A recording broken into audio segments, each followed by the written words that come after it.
yeah, overall, we're a nonpartisan nonprofit building a voter-driven system of government, all about putting more power in the hands of voters. So I'll play our explainer video, move pretty quickly, and then we'll jump into the bills. Ever wish you could tell your legislators exactly how to vote? Well, now you can. And it's right in the palm of your hands. Introducing the Digital Democracy Project, a mobile voting app and online tracking system, connecting you to the process, giving you the power. You vote on pending bills, on issues that affect us all, every day, telling legislators how you want them to vote. There's no party politics, no big money, and no special interests. We only compare what voters want to what legislators actually deliver, and everybody can see it. Your representatives, the media, everybody, all from your phone. Plus, it's absolutely free. It's as easy as 1, 2, 3. You vote on the same bills as your representatives. We track it online in real time, a running tally. Then we take score. We add up every vote on every issue and we post it. You can see if they have voted with or against the majority. And come election time, now you know the score. It's powered by blockchain technology, keeping you secure. And with ID verification, it guarantees that all votes are real votes by real human voters. And don't worry, we never store, share, or monetize your data. And we never will. We're just putting the power where it belongs, right in your hands. So join us. We have the technology. You have the power. The Digital Democracy Project. This is what democracy looks like. All right, so yeah, how it works, I'll quickly go over the resources on our website. We have it set up that way so everyone's able to come on here at any time, view all the info and all the results, and then individual voters weigh in through the Votes mobile voting technology. So I'll save that for after the website. So we started in Florida 2023, and then just in 2025, we launched nationwide. So any U.S. voter is now able to weigh in on all the federal bills we've carried. And this is our tally page. It's kind of like an easy way to see an overview of the live bills right now. So there's over 100 at this point. And then you can see the raw totals for how many voters support and oppose for each state, for the country overall, and the percentages. And then we provide a quick summary. And then now you'll see a link to the Bills View page. So we'll spend a lot of time on the Bills View page, so I'll save that for later. And then you can also go select a state and then see the breakdown at the state level for all the bills as well, at the district level, I mean. And then that's where you can also see the state bills too. And 2027, our plan is to be in all 50 states. And then we also want to eventually carry local legislation in the long term. But yeah, all 50 states should be the plan for 2027, and then we'll continue carrying federal bills too. So yeah, individual voters are weighing in. That's where we're showing on the tally map, and we want to get as many voters as we can weighing in there. And then that's where candidates like Dan can get info to inform his voting on like what the voters want, so he can inform his voting when he gets elected on the floor. And then each legislator will get a scorecard like this. The middle column is just showing their voting record, and this is a Florida legislator, so our tech team's been working on this updated scorecards with some additional features for all members of Congress and U.S. senators to have those ready here in the next couple of months or so, so voters can use them before the midterm elections. So yeah, right now this is kind of an overview of what they'll look like. The legislators' votes in the middle column, and then how the majority of the voters voted in the first column. And then the third column is just illustrating how often they're matching. So this is where the voters are the ones driving the accountability. The legislators are being evaluated based on how the majority of the voters voted on each bill. And then especially at election time, this is where voters can use this to inform their voting. And if they don't like how their legislator is voting, that's where they can hold them accountable. And I think I'll just save the bills view for whenever we go through all the bills. So we'll spend plenty of time on there. And then I'll quickly mention too, we're also always looking for more candidates and legislators who align with Digital Democracy Project and want to use this as a way to hear from voters. So you can see those candidates on the endorsements page. And then we do have a media page where you can see kind of interviews. Ramon's been doing a lot of interviews lately. If you want to kind of hear more from his perspective, and if you haven't watched his TED Talk, that's where you can check out like his inspiration for Digital Democracy Project. And then as far as the Votes app, if you're not already on the Votes app, it's free, or we provide it for free. It's certified mobile voting technology used. They started for service members overseas to be able to vote from their phones. People with disabilities have used it to make voting more easier for them. And then the process to get verified is pretty quick. It takes about 2 minutes or so to get through the process. And then once you're verified, you're able to vote on all the live bills. So all the 100 or so federal bills from the current 119th session, so 2025 and 2026. And this page will help walk you through the steps. You'll use a photo ID to get verified. And we're using their technology because they're trusted, tested out, security is their top priority, because we want to have that voter verification process so we can ensure these are real voters and we can break their votes down to the district level. And then we know we don't have bots, we don't have people voting multiple times, and it helps protect from if there were to be bad actors to try to skew the results. And that way it carries more weight for voters. It's reliable data, and then it's trustworthy for legislators to use to inform their voting. So yeah, that's the page to go through. There's either the mobile app option was the only option at first, but the web app option's now a new option. So you can vote from either your phone or your computer through their web app. So let me hop back. And then, yeah, if you have any questions about that, definitely reach out to us, let us know. And I think that was everything. So I think we'll jump over to the bills. And for those on the call, I dropped in the list of the bills that that we want to cover tonight. So we have these every month, and since last month we've carried about 15 new bills.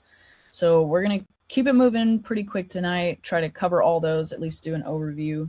So yeah, on the bills view page, you can narrow down, there's some filters if there's specific topics you're interested in. And then the sort results, that's a way you can sort by like score, high to low. So each bill that gets voted on has a score, and that's just showing how often the legislators' votes matched what the voters wanted. So the score is a way to kind of narrow down bills that have advanced or come up for a vote. And then you can see now there's state filters for the states that we've been carrying state level bills in. So that's a total of 7 states for 2026. And Massachusetts, we're working on the tech stuff for that state. And then at the federal level, you can see those for 2025, 2026 for the live bills voters are still voting on. And you can see all the previous bills too. So to get started, I think the our war in Iran has been a hot topic. So I just wanted to at least highlight, I'll start with this one as kind of an overview since we've covered it before. But this is a resolution to remove troops from hostilities in Iran. And just to go over some of the features, you can see like the bill text here and the bill status. I'll pull it up real quick. That's where you can see like the sponsors of the bill, co-sponsors, and the status of the bill. And then you can also see the breakdown, like the timeline of the actions on the bill. And then you can see pros and cons on here. And then individuals can also add in if they have other things they want to share. And then the organization stances, you can see those, which orgs have taken a stance in support or opposition. And then these impact statements will help make it more clear, like what a yes vote means, why organizations support, what a no vote means, why organizations oppose. And then for each organization, you can also get an overview about the organization, some of their contact info, and see other bills they've taken a stance on. And there is a link on here to vote on the bills. So you can actually go from our website to the Votes web app, and then there's a search feature too, so you can quickly search for a specific bill and add your vote in. And then, yeah, you can see the updated results. So across the country, the voters that have weighed in through Digital Democracy Project, 86% of voters support the resolution to remove troops. And then, yeah, down here is where you can see the votes for how the legislators had voted on the bill for the House and the Senate. So, yeah, this one hadn't come through on the Senate yet. And, yeah, this was a House side resolution. And what is the score 54% at the top of that? That is where, here, let me pull this back up. That's where, like down here, the comparison from, you can see in the middle columns how each member of Congress voted on the bill. And then in the states where we've had voters weighing in, it's a comparison. So like, for example, this Terry Sewell, the voters in her, I guess her district matched what how the legislator voted. So that's a thumbs up. So the score is like how often the legislators' votes are matching how the voters had voted. So 50% of the time, 54% of the time is how often they match. So kind of showing like how often the legislators represent or reflect what the voters wanted. So a lower score means that the legislators were not matching what the voters wanted. A higher score means that they were matching more so. And all right, so I'm going to jump into the bills that we're going to focus on tonight, the newer bills. And I think one of the, where's my Cuba bill? I think one of the first ones was the resolution to remove troops from Cuba. Okay, let me pull it up from the tally page. Sometimes we have some kind of tech issues where it doesn't pull up as it's supposed to. So I'll show how you can go from the vote page, and that's where this link will take you to the bill's scorecard page. So this was kind of similar to the Iran one, but just for specific to Cuba. So removing, requiring the president to remove troops from hostilities in Cuba, which has been something that's been mentioned. And yeah, there's a lot of details about this one, but kind of the same idea. And then to show the results, we had 85% of voters supported this. And I don't think this one advanced yet. And then let's see, I'll pull up the orgs. And then if anyone has any thoughts or questions about this one, I'll pause here if you want to share. And then Dan is on the call too. He's running for Congress. So I don't know if you want to weigh in on this one, but if you do, if you want to quickly introduce yourself for people on the call too. Sure. Hi, everybody. My name is Dan Williams. I'm running for the U.S. House of Representatives for Florida's District 11, and I'm using the Digital Democracy Project to make sure that every single one of my constituents' voice is heard, because I'm using it as direct democracy, where my vote will always go with the majority opinion for that one. And I'm usually on these calls because I like to look up the bills and kind of find the weird stuff for it. So that's usually my kind of shtick for this. This one's pretty straightforward, though, to be quite honest. It's kind of a War Powers Act, and so it just is trying to de-escalate the situation in Cuba, because right now we're doing a blockade where we're blocking all of the oil from them, and it kind of goes along with how we're kind of taking over Venezuela as well, because we're blocking that oil from them. And the problem is that's causing the whole entire power grid to collapse, because it's based on like external oil coming into it, and that's kind of what they use for all their power in there. And so we're causing like a humanitarian crisis, because they're also, without power, then you don't have food storage. And so then you're having a lack of food, you're having a lack of water, and it's getting really bad, to be quite honest. So we should pass this one. Does this have any intended or unintended consequences on like Guantanamo Bay? That one I'm not actually sure. Yeah, I'm not either. You know what that might be good for? It's VoteBot. Oh yeah, so you should show us, Sadie. Yes, I was just thinking. Yeah, so VoteBot's a newer feature, and this is where you can ask questions about the bill, and VoteBot will give you like real-time results. So it's trained on the bill text to be able to answer questions. So if there's like a term or a phrase you're not sure about, it's a good way to get info about it and kind of better understand the bill so that you can decide how you want to vote. So you said, does this affect Guantanamo Bay? Mm-hmm. Guantanamo. Oh man. Guantanamo. Oh man. Okay, maybe I got this. Let's see if this has. I have not heard about that, so we'll see what vote. Well, that's kind of thinking. It actually has a little bit more to do with tariffs as well, because people are trying to bypass the blockade, and so they're getting tariffs thrown on any country that helps us trying to bypass the blockade. So they're again with tariffs, just when we thought we were done with those. No. So let's. Yeah, Votebot's got Guantanamo Bay Naval Base, located in Cuba, and operates under a long-term lease agreement between U.S. and Cuba, specifically targets hostilities, meaning wars, acts of war, military conflict, rather than the routine operation or presence of forces at Guantanamo Bay, doesn't mention by name, and does not require closure or withdrawal. So yeah, that's a example of like different info you can get from Votebot. And yeah, you can dig in, ask Votebot any questions at any time too about any of the bills. And another thing I like to ask too, for this one, it doesn't have organizations that took a stance, but I like to ask why an organization supported or opposed. And if it doesn't initially give you an answer to, you can ask Votebot to do a web search and it can kind of get more info. And usually it'll pull the citations, which I really like, so I can go from the source to get more info. So I did a little bit more for research on it myself, and it says that it has a defense carve-out where we can actually allow them to stay and defend the territories and possessions. So I think we should be able to keep our people in Guantanamo Bay, the base, where it doesn't affect anything else. But the bill does have verbiage in it to specifically remove the Coast Guard, because normally the Coast Guard can be considered not military, but this one specifically calls it out. So it does mean that we should get the Coast Guard out of there, but just in that part of it. But it doesn't affect our actual base for it, from what I see.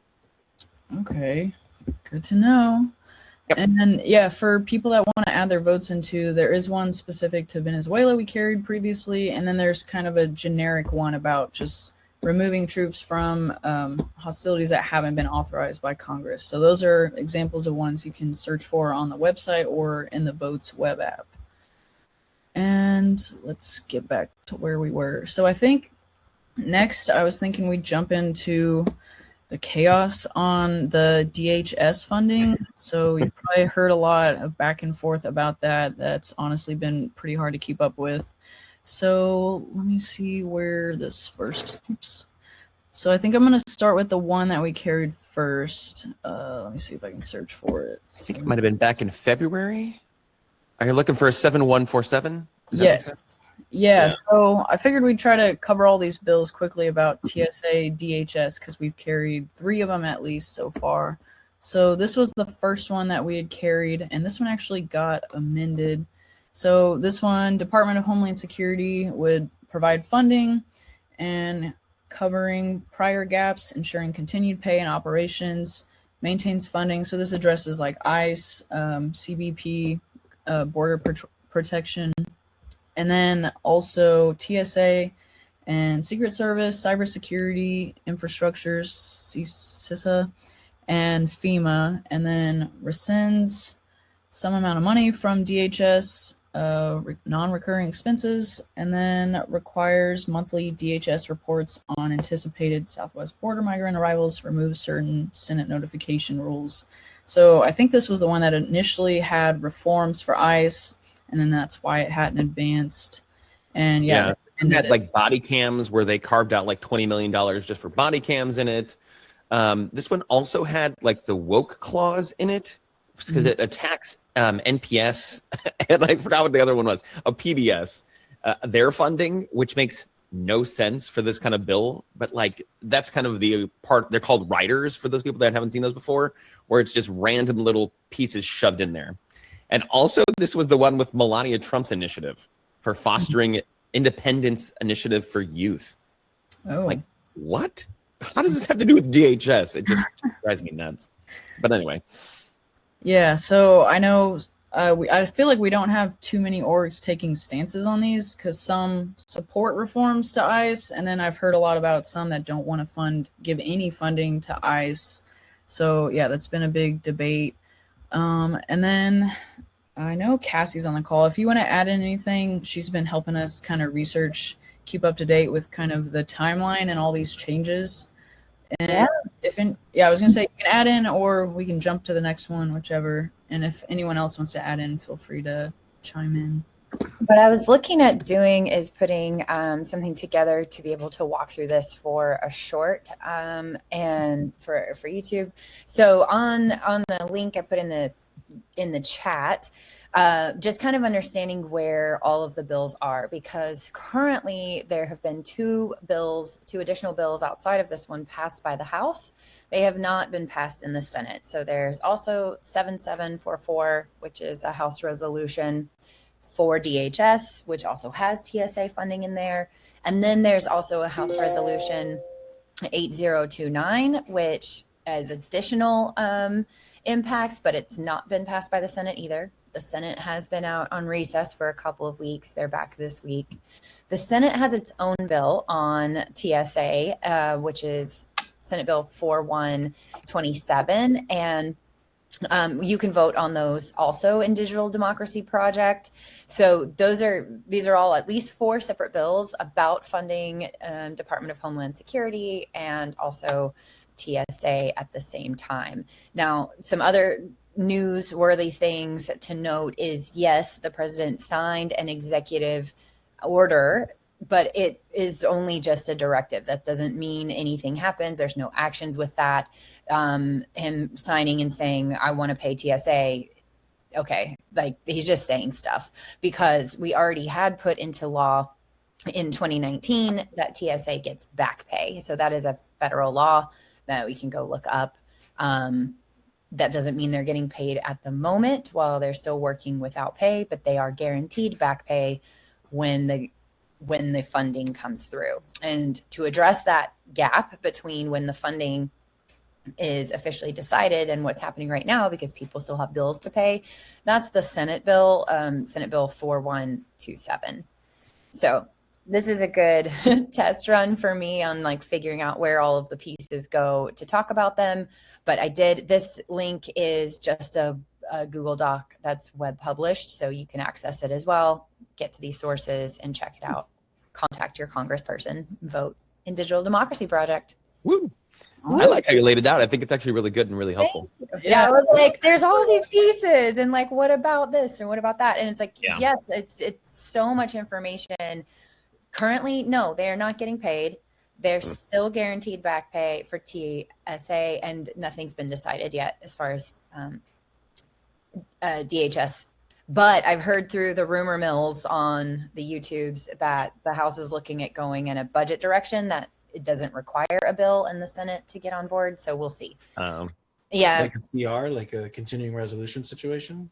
Yeah, they're saying like, oh, we'll just put DHS in like continuing budgets, and then we don't have to have a majority to pass it.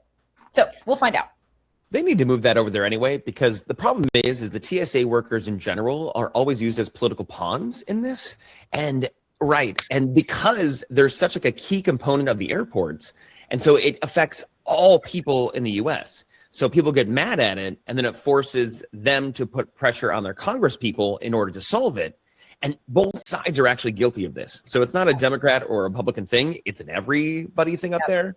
And they are kind of like making our pain the problem of it. And that's it's annoying, to be quite honest. Yeah, it shouldn't be possible. And I really think our Congress people shouldn't be paid if the people that work our everyday economy are not paid, but they are used to float the government continuing and to float America continuing to fly around, but they're not getting paid at the same time. So there's a lot of things here, but yeah, this is the bill to definitely vote on and contact your senator about. So yeah, have we talked about 4127 yet? That is the Transportation Security Administration Pay Act. Is that not quite? She was given the one, kind of an overview. So yeah, we can do a little deeper dive on we covered the first one that we had posted with Digital Democracy Project. So we had this one and then like a Pay Our Homeland Defenders Act. So we can do a little deeper dive on this one and we'll jump into the other one. We can do the Pay Our Homeland Defenders Act. That one's pretty good too. Yeah. Because that one actually passed the House and is waiting in the Senate. It is in the Senate. That is the 8029, I believe. And that's the one, like, just change the name to make sure that you're paying DHS, which is where they're trying to still get the funding from that. But it's like a name change, throw another bill. Let's try to move things forward. Yeah. Yeah. But this one actually is kind of cool for the Pay Our Homeland Defenders Act. It forces ICE to do some reporting, which is finally good because they have to do a monthly briefing for Congress and they have to detail every dollar spent on detention facilities. So that's kind of cool because that's kind of a big contention right here.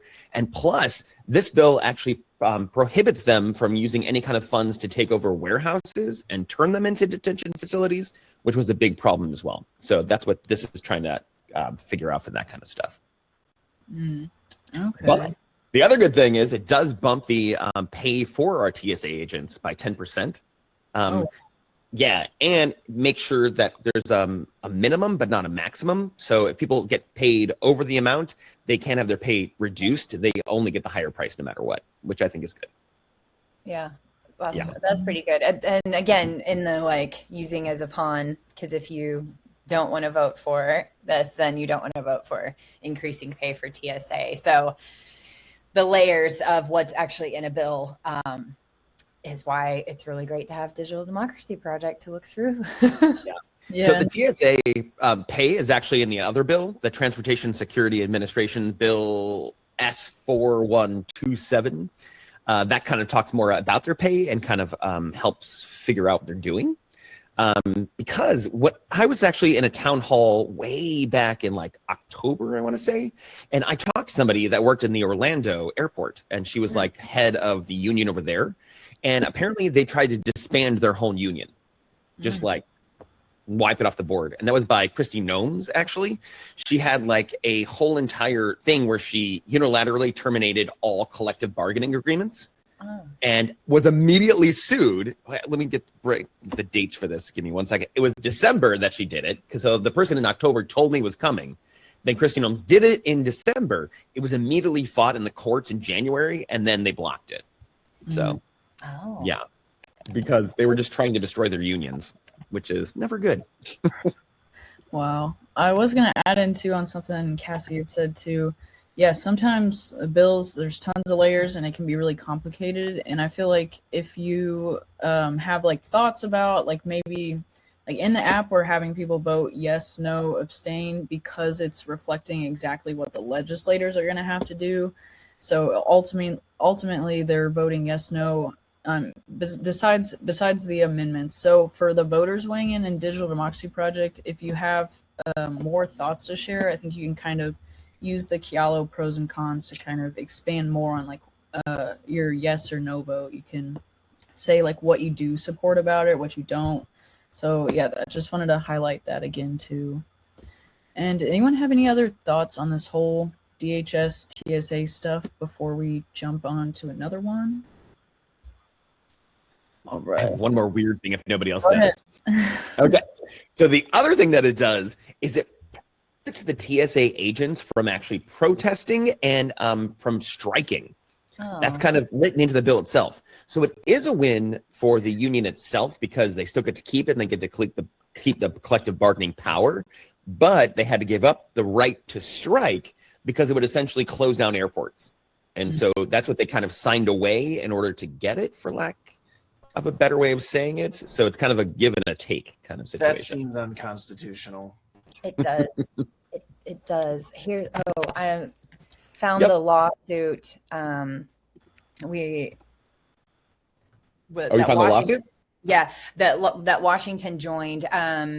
Our Attorney General Nick Brown was at our event on Saturday night, and so he was talking about all of the number of times, I think 85 times, that he's already sued the Trump administration. So this is one of those when they joined. Was the Washington piece joining in with the other states that you were talking about, Dan. So Yeah, that's cool too. that's fantastic. full circle. Yeah. Because it says their union sued immediately, and on January 15th, they ruled that they couldn't do it because it was illegal. Like most things that the current administration is doing, it eventually catches back up with them, and then nobody ever goes back and checks it. So, That part, the go back and check frustrating. it.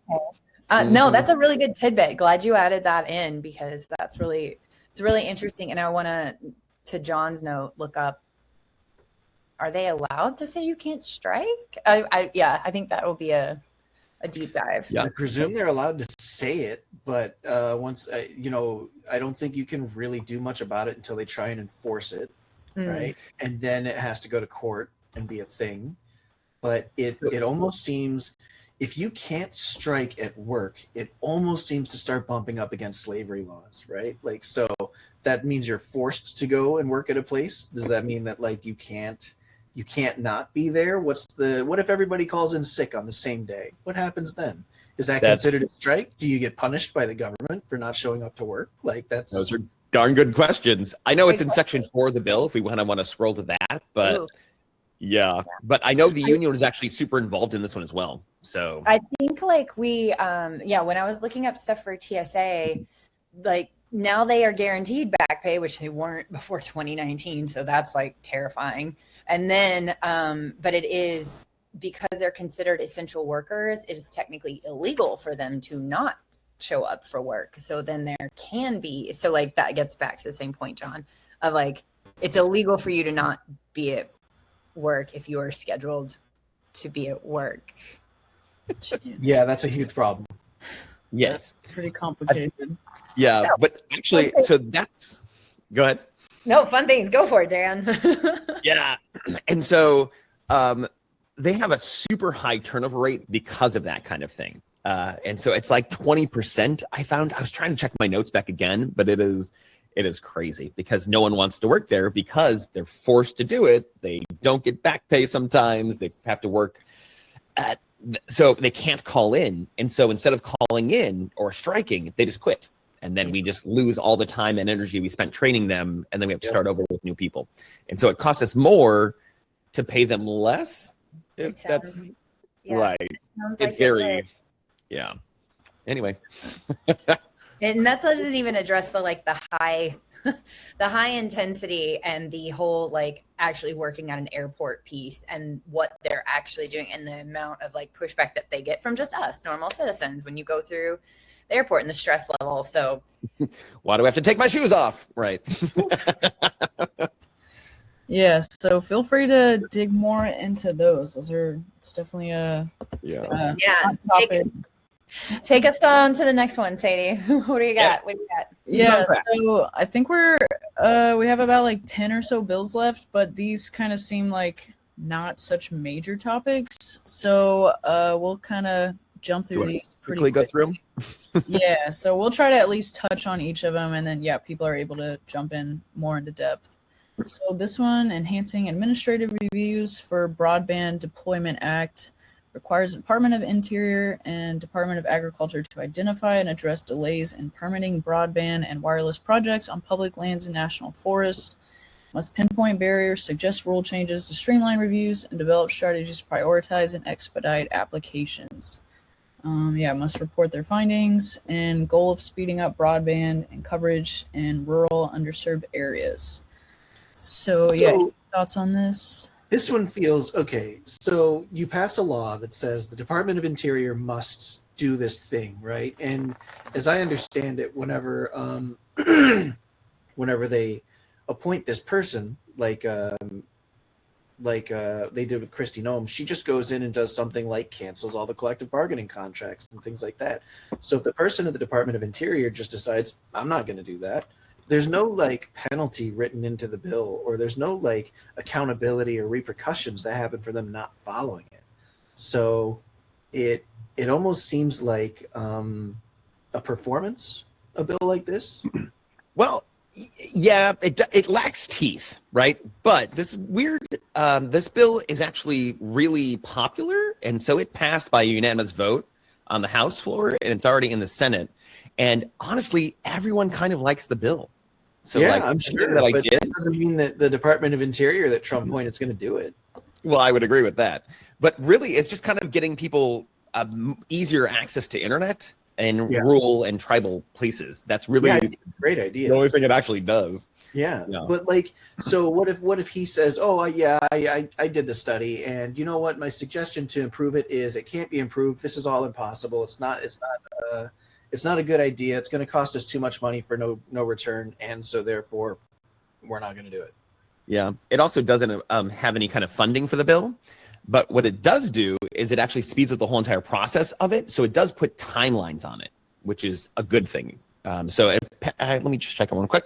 It's 1 year. So that's what it is. And usually it requires multiple years for that kind of stuff. And so this is considered extremely fast. And it also makes sure that it specifically only talks about communication use and doesn't get bogged down into anything else. Because normally things like, because it gets tied in with stuff like mining and like logging permits and all of that. But it's Land just mostly use, about other land how use. public land use, and then trying to put towers in different places. Because sometimes getting a permit can take like 2 years to put up a cell phone tower.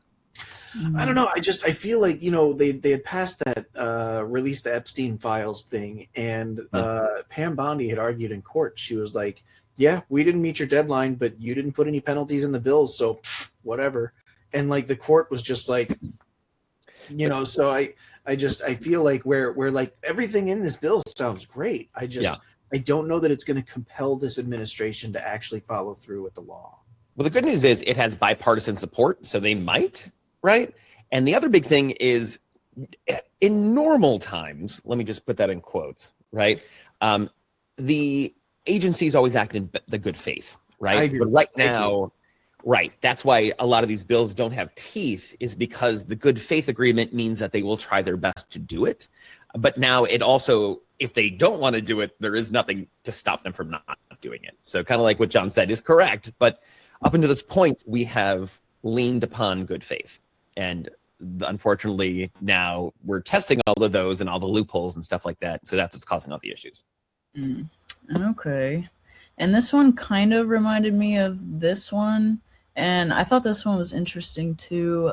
Seeks to improve forest health and reduce wildfire risk by expediting environmental reviews and accelerating management projects and high-risk fireshed management areas. Authorizes hazardous vegetation removal, fire break creation, reforestation, watershed protection, grants for fire-resistant community practices. So promotes collaboration. So this one I was really interested because there were tons of organizations that took a stance on it, and there were like environmental orgs on the support and opposed side that I had recognized that were kind of high profile. So this one seemed kind of, I guess, complicated in that some supported some parts of it. I think the expediting things was kind of concerning to some, and then who's in charge, who's making these calls, and obviously wildfires are a big concern too. So finally raking those forests, huh? So I can kind of explain why there is so much like people on both sides of this, right? Because it comes down to like an emergency situation versus environmentality, right? So the one side, people want to clear the undergrowth so we can't get fires, kind of like we had in California. That's kind of where this bill came from.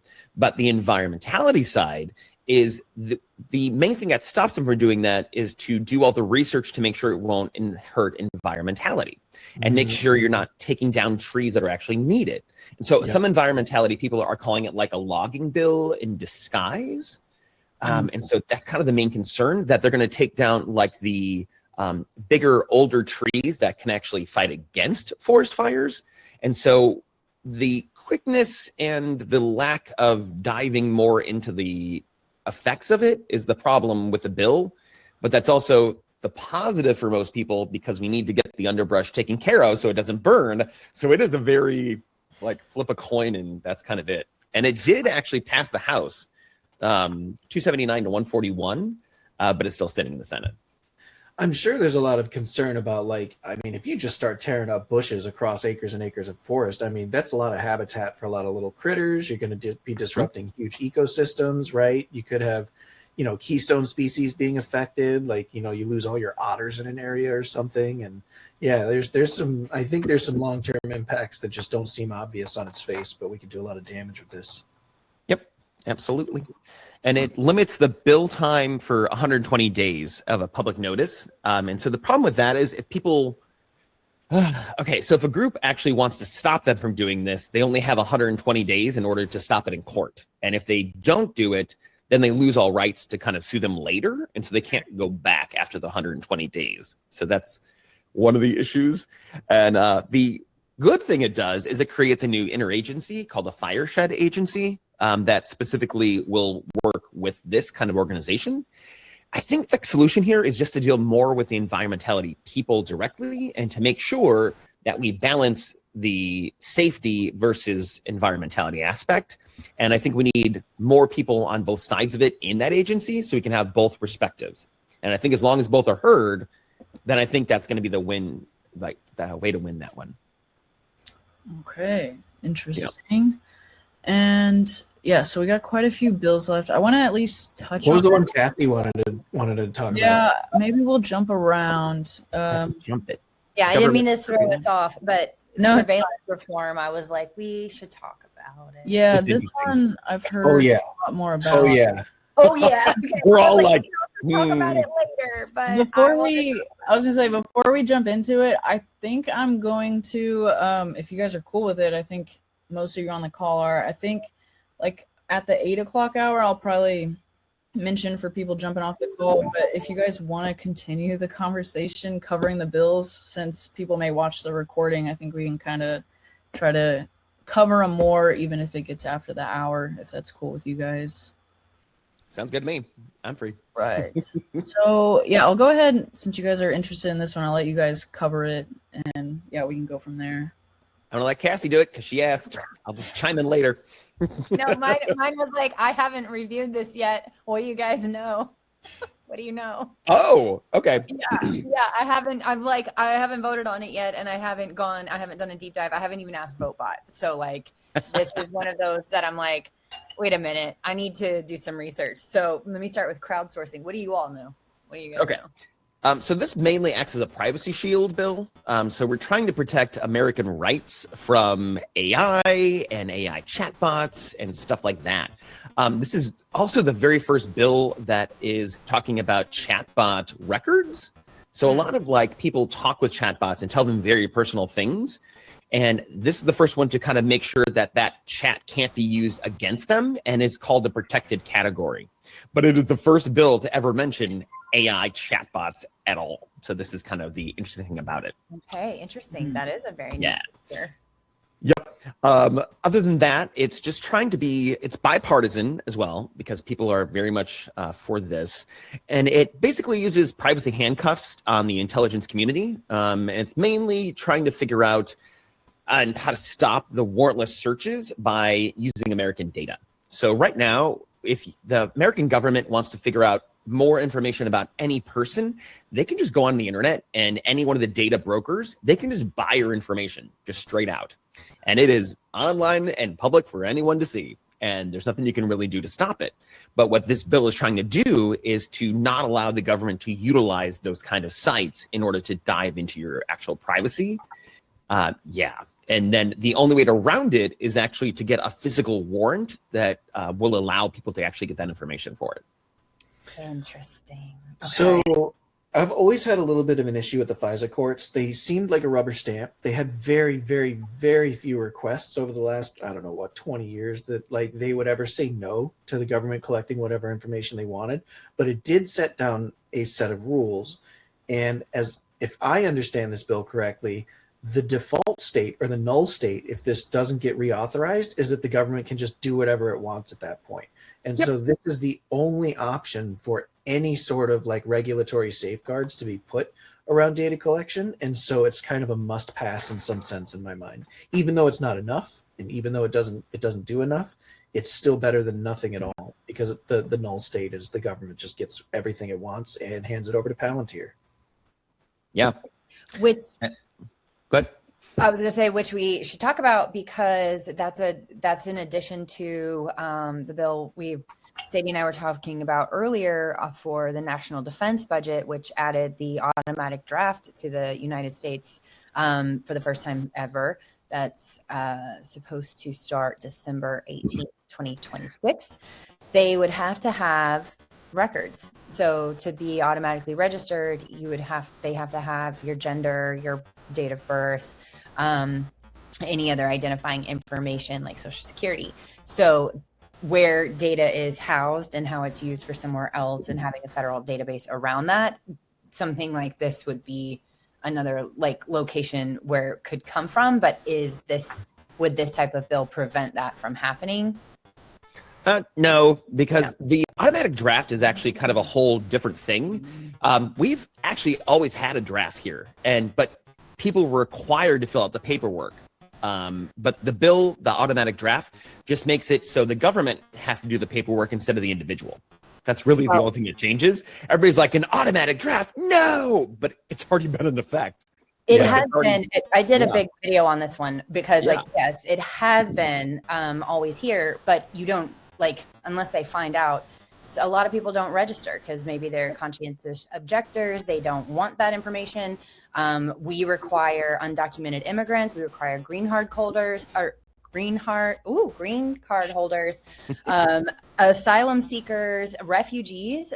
That's who's required to be part of registering for a draft if you're a male who's 18 to 26 years old. And so in this, setting up an automatic thing is saying you don't even have to consent to going to register. We're just going to do it for you, which would mean that they would have to have your information because you're not the one filling out a piece of paper saying, this is who I am, this is my age, all of these things. If the government is doing that for you, that means they either have that information already, which maybe you didn't consent to giving them. And if we have something like that available already, they could automatically register people to vote. So there's a lot, I think, that's within that bill, but it was not talked about. It's now in the news, but it was passed in December under funding for national defense. So as I understand FISA, and probably why it wouldn't apply, is that a lot of the FISA stuff comes down to if the CIA is wiretapping some guy in let's say Iran, and then a guy in Iran calls a guy in the United States, then technically we're not supposed to be collecting that data or listening to that call because it's including a U.S. citizen, and then they would need to go back to the court and say, hey, now we need to listen to this call and it's got a U.S. citizen on it. Here's the reason, here's the probable cause, here's the intelligence we think we're going to gather from it or that we need from it, and the judge is supposed to make a decision on whether or not that's okay. And they actually have a two-hop system. So what they'll do is they'll surveil a guy in Iran, and then he'll call another guy in let's say Saudi Arabia, and then a guy in Saudi, and then they'll follow to the guy in Saudi Arabia and they'll wiretap him, and then he'll call somebody in the United States, and then they've got to get a warrant for that, right? And so anytime the surveillance touches the American citizens, that's when the FISA court has to be notified and they have to give approval, or that data is not supposed to be collected at all. Correct. That's how I understand FISA warrants. No, you're actually right. So I took notes on this as well, because that's why the FBI, NSA, and DOJ are fighting this tooth and nail, is because that they're requiring a warrant to any kind of search for database anytime an American citizen is in everything. And so they're saying that this will create a blind spot for it. And so then they're like, well, we could have another 9/11 style type thing. So that's the reason why. But one more thing with the FISA court that it actually does do, this bill, it strengthens the role of an independent privacy expert. So basically, every time that you're in court, then we're going to have one of those people actually sit in on the court to argue against the government surveillance requests. So you actually get an expert in the court to help you fight the government. That's very cool. That's interesting. Yep. Wait. So that's in this bill? Yeah. It's called FISA Court Amici, AMICI. Is that person always an adversary to every FISA warrant, or do I have to know that they're looking into me and then request that adversarial representative? I don't know, actually. I just did the very brief thing for it because I like to look at the weird things, and this came up as a weird thing, and I was like, wait, what the heck is a friend of the court? Yeah. Yeah, I think it's of the great court. to have an adversarial role, because when all you have is the government saying, "Look, we could think this is a terrorist," that's why every warrant would just get approved, because Yep. oh well, terrorism's bad. I don't want that, right? It's really easy to say yes to that. So Yep. I And think it's an independent privacy expert. That's the cool part about it too. So Yeah. the independent part. the judiciary is supposed to be an adversarial system. So Yeah. I think it's great. I'm gonna jump in real quick since we're almost at the hour. John, if You you want to ask VoteBot and see if it gives you an answer. But I decided I wanted to quickly at least like mention the new bills, just so people are aware of others that they can vote on. So, and then we'll jump back into the conversation. So there were a bunch of them. I know too. Tally is probably the easiest way to look at them. That's a good point. Yes. Yeah. I'm not Because gonna they're kind of in order. go into detail right this second. So we covered those two, and then there's the Home Appliance Protection Affordability Act, Territorial Student Access to Higher Education Act, Data Center Transparency Act. I definitely want to talk about that one. Okay.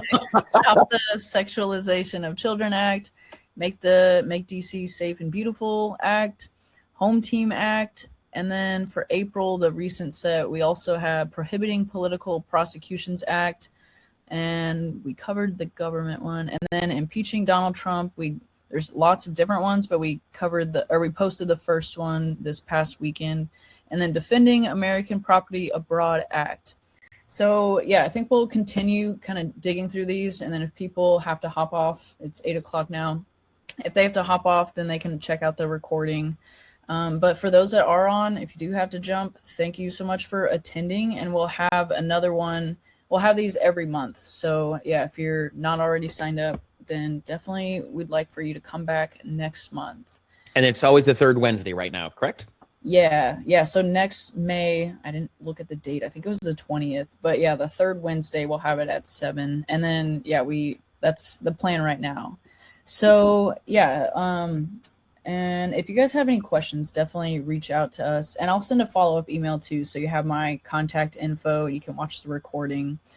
I think we'll jump back into it. And you guys were kind of mid-conversation. Did you have any other thoughts before we jump to the next one? Not in this one. I kind of did my thing in that one. Okay. It's an interesting thing, and I hope it passes. Let me just put it that way. Yeah. All right. So then let's see where we had left off. I think we're at home appliances and protection. It's kind of a weird one. There it is. It should be pretty quick. So let's see. The first thing that popped into mind was right to repair, but it doesn't seem like that. It's not.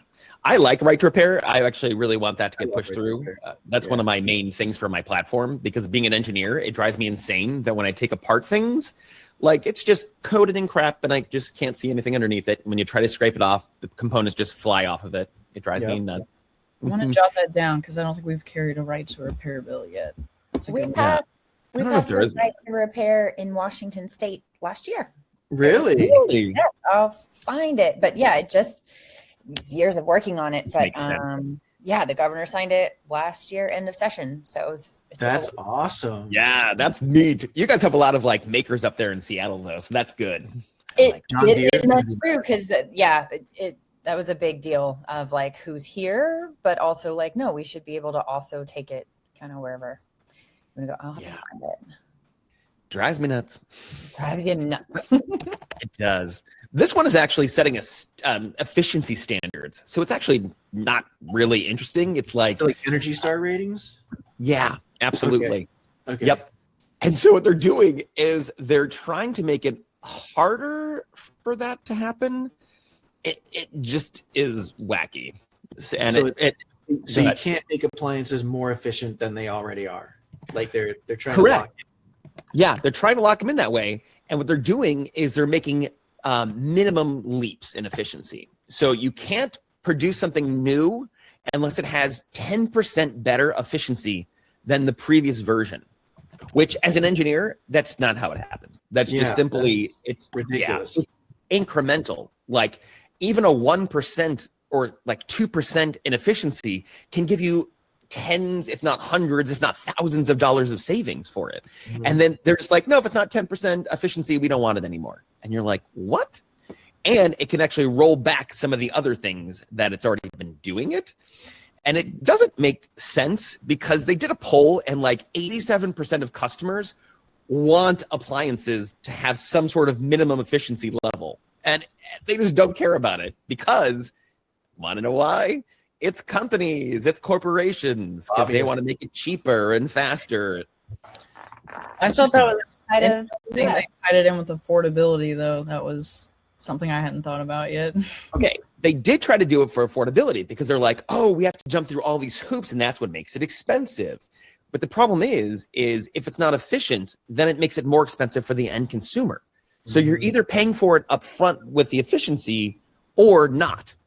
Now, the efficiency is actually kind of a weird thing too, because they have a new rule in this bill where you have to have a 3-year payback rule, which doesn't make sense. So what that means is the amount you save in 3 years has to be equal to the amount of the upgrade of the cost, which normally what it is, it's like a 10 years or more, where at a good efficiency will actually pay for itself in 10 years, because then you're actually saving money after that point.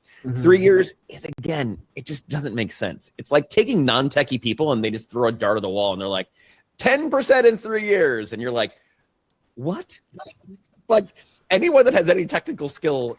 Are you familiar with the term enshittification? Oh, I love the term enshittification. I mean, considering that's the direction everything's going, I'm not sure it's even appropriate to measure things on 10-year timescales anymore. That's what I was thinking, is like, what is even lasting 10 years anymore? Yeah. People can't, since more people are renting than owning a home, or if you own a home, you've got to be in the home. But like, if you're renting, you're probably not staying somewhere for 10 years. Like, man. All right, get ready, because it does one more thing, right? Okay. What? Yeah. So it specifically makes the Department of Energy not be able to consider the social costs of the carbon and any other climate-related benefits to any product. It just looks at the sticker price and the direct energy savings at the end user. So apparently climate change doesn't matter anymore to them. And even if it's a little bit better, it doesn't matter. So if it made half as much carbon, but only saved you, 9% efficiency instead of 10, they can't say, well, this is something we would want to go through anyways. Interesting. Yeah, it's just crazy. Because who introduced this bill? Who's the sponsor and everything? Let me look. I can pull it up. I had it. Rick Allen. I've never Allen. Not familiar with him. I don't know him either. Sponsors. Interesting. I wonder what his donation schedule looks like, and what lobbyists are highest up on his list. Probably Samsung washing machines and John Deere lawnmowers. Exactly. Interesting to integrate with DDP. That's something I've thought about. I think that would be really cool. Like, on the side, you see sponsors, and then you see how much money came from something that's associated with this. I like that. I like it too. Huh. I'm gonna write that as a note for me. Did you ever see that? There was a meme I saw on the internet that said that Congress people should have to wear patches from all the companies that sponsor them, like NASCAR jackets. If they take money like that, they have to sew the patch on their suit jacket. Dan, but you could have a really cool suit jacket, because you would just be taking money from really cool organizations, right? So far, I've taken money from no one, so I have no you patch. have no patches. Yeah. I've been funding my whole campaign. It's been fun. I've gotten a few small donations, but I haven't really been talking about it because I don't like the whole system of actually getting donations that way. I think it ruins governments. So I'm trying my best not to. Yep. Yeah. Reform bill would be neat. That's very difficult. Good job. But good job. Yeah, it's fun. I noticed we skipped this one, so I'll jump back to this one. Territorial Student Access to Higher Education Act. That's pretty good. Pick me. I did a video on this one. I can throw it in the chat. This does not include so yeah, I'll throw it in. But this is for the other territories that are connected to the United States, not Puerto Rico. And it would ensure that people who are nationals and want to go to a public college on the mainland actually get in-state tuition rates for choosing to come over here for colleges. And most of these locations, they have at least a public college on an island, but they are limited in the amount of types of degrees and industries that they can actually go into. So this is one that would, since they have to, also this is tied to drafting, since they also have to sign up for the draft because they are part of the United States, they're considered US citizens when it comes to things like a draft or things like paying taxes, but then they're considered nationals and outside of this when we're talking about public education and public benefits. So this is like I think it's really cool. I'm a huge public education advocate, and so I see it as like a win. You know, the cons on it, like what might it cost us? Some of that was like, oh, well, there's going to just be more competition to get into public universities, or what about other states who like want to go to a different state and want to pay state tuition for that? And it's like, well, going back to taxes again, and maybe eventually having some form of public higher education to be free because everybody's paying taxes. That's not where we're at yet, but. And there's also not that many people that live on these places. And so the number of people that are actually doing it is pretty small as well. But the only thing that's different is American Samoa. They are actually considered U.S. nationals and not citizens. So that's kind of the one weird part of that one. Samosa, that's cute. Yeah, that one is nationals. And then and colleges right now are experiencing decreases in students anyway. There's not a you know, like wait list for getting into colleges. So I think at this current time, I didn't know that. Irrelevant. Interesting. What do you attribute that to? What do you think that's from? You think it's just high tuition costs, not taking out loans? I mean, yeah, how much the loans are for the costs that they've already kind of correct. It's student loans. It is, they don't know whether the degree is worth it anymore because it kind of just becomes a check mark on a box. Yep. And so it depends. So I've actually seen some legislation about it where they're trying to force companies to not require college degrees because at some point it just became like you have to have a college degree to do it. And then people don't understand why, because especially, yeah. And the problem is like colleges cost tons and the way we do insurance is a problem. And so people don't want to be in debt for 20 years. And so then they're choosing to do other routes. But that's kind of helping the unions and like the trades because they're actually seeing an increase in stuff. Is it just us left? I was looking and it looks like there's a whose AI thing is that? Yeah, we should kill all the spies in here.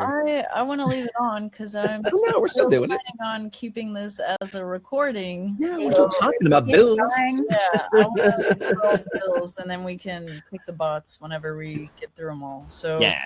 And one more quick thing is the reason Puerto Rico is not in it because my partner's from Puerto Rico, and I was like, tell me more. Are they not in it?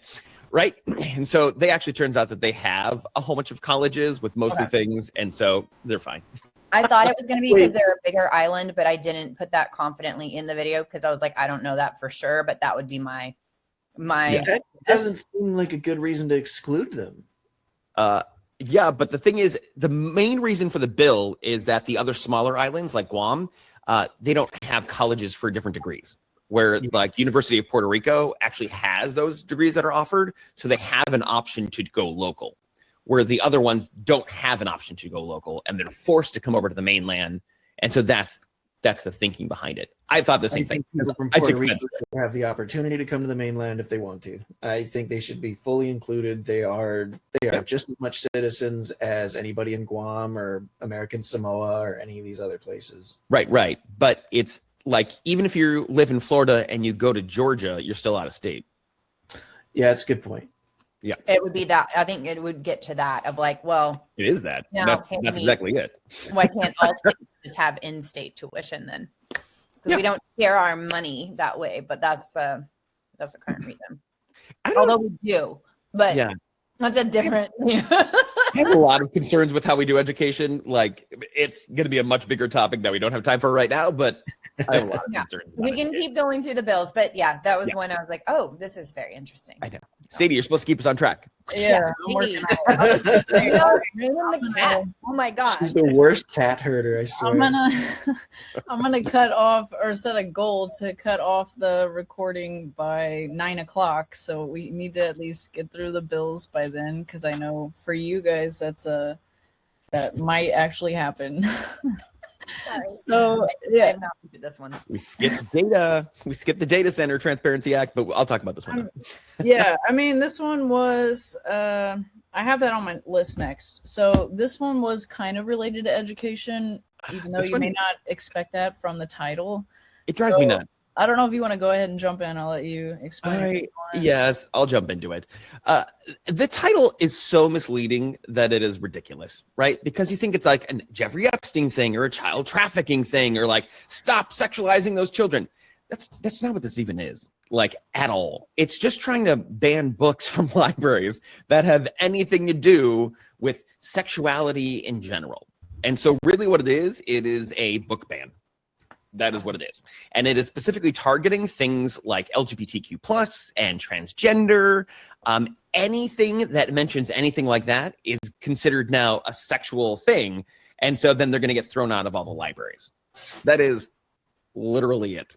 And the funny thing about it is they're trying to get around it because it's not technically a ban on books.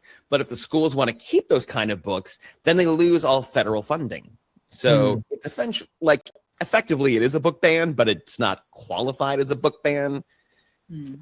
It's interesting because it said that it excludes study of world religions. So, the Bible, because I was going to say, if you're going to ban sexually explicit material, the Bible's got to go. Right. But they also it's said not a world religion. That's America's religion. but it also says classic works of art and literature. And it seems like the idea of classic works, you're going to run into that whole no true Scotsman fallacy. Oh, right? no. This has been already talked about in the bill.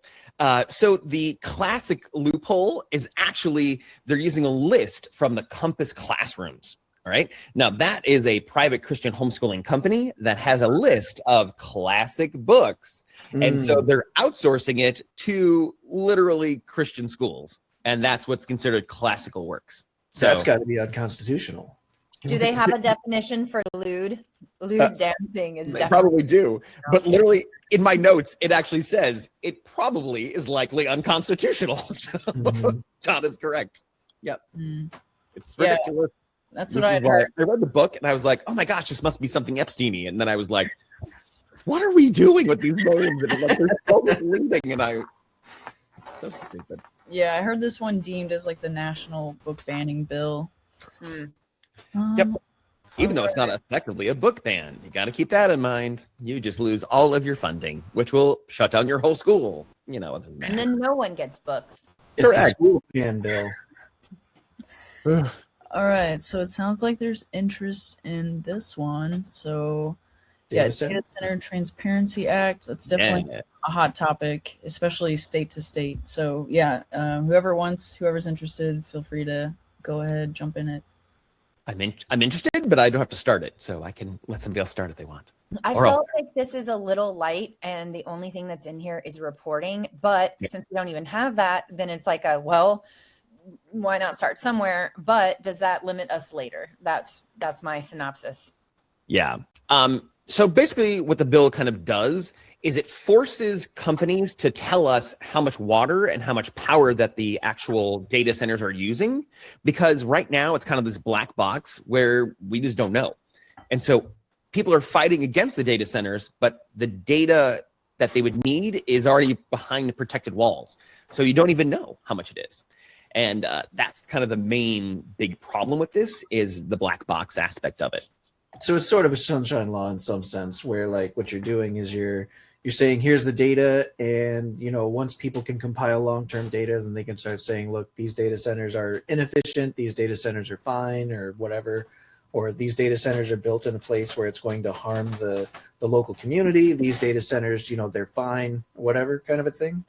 Yes, but it does one thing that actually is kind of cool though, because it doesn't just kind of keep track of that stuff, but it also keeps track and tracks the change in the residential rates for those services.